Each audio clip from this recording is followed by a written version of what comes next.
Иван Антропов из Мариэл приступил к приготовлению национальной каши из полбы, древнейшего продукта, воспетого еще Гомером и Пушкиным.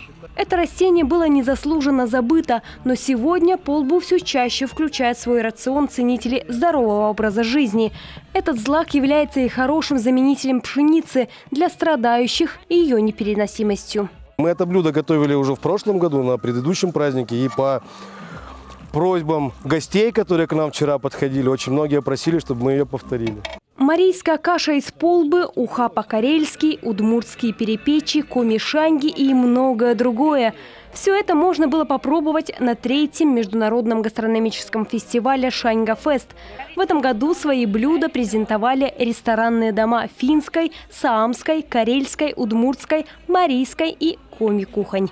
Удмуртскую кухню хочу еще попробовать. Вот в карельской кухне мы были, тоже попробовали. Вот сюда тоже с печки, вот как блины, не запомнила название. С какой-то вот начинкой нам дали, тоже очень вкусно, сразу с печи, с пылу жару съели. Очень еще понравилось. Мы приехали на на форум рестораторов от Олега Назарова. И заодно решили попробовать национальную кухню. Шашлык поели, шанишки, очень вкусные. Вот где-то мы тут брали. Так, а что потом? Нам все нравится. Коми, вот шаньга очень вкусно. Все ресторанные дома очень шикарно представили кухни финно-угорских народов. Конечно, многие из них используют экопродукты, и ягоды, и грибы, и делают различные соусы из шишек, и это на самом деле здорово. В течение 2 дней на территории этнокультурного парка был организован еще один проект – фестиваль малых архитектурных форм АСПУ. Среди участников были как профессионалы своего дела, так и начинающие архитекторы. К примеру, проект этого будущего фонаря подготовила одна из учениц гимназии искусств. С преподавателем проект был подкорректирован, и вот в рамках этого фестиваля задуманное воплощается в жизнь. Вместе с ребятами подготовили проект фонаря. Фонаря в таком этно-стиле, с минимумом использования металла, все из дерева. Предполагается, что это будет фонарь, нести такую функцию как бы не света, а какого-то такого настроения. Особого такого настроения, в котором можно установить в любом месте этнопарка. Или вообще на даче, где-нибудь в деревне. Да? И он будет, так скажем, такой давать эффект, предполагается создавать эффект такой релакса. Оценить все разнообразие вкусов финно-угорской кухни и мастерство умельцев приехал и Сергей Гапликов. Глава региона пообщался с участниками гастрономического фестиваля. Особый интерес у него вызвала экспозиция под открытым небом «Забытые ремесла». Когда она это снимает, это всего. Покажи для жизни, быта, для украшения.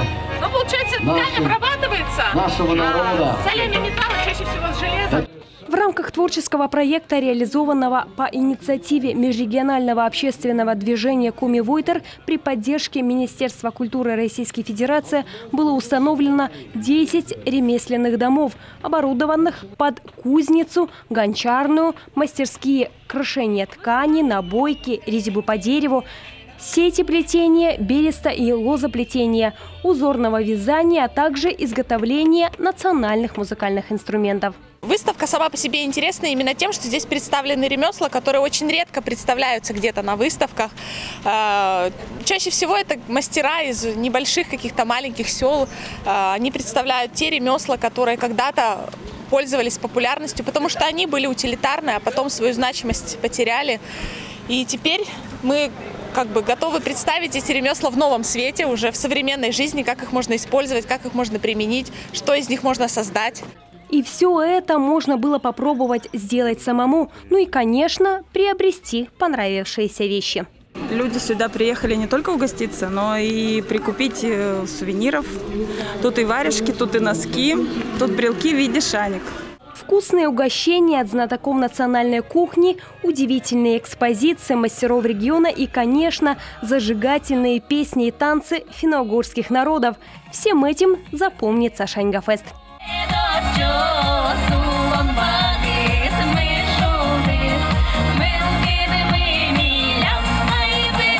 Анастасия Михайлова, Олег Жуковский, телеканал Юрган, Сыктывдинский район.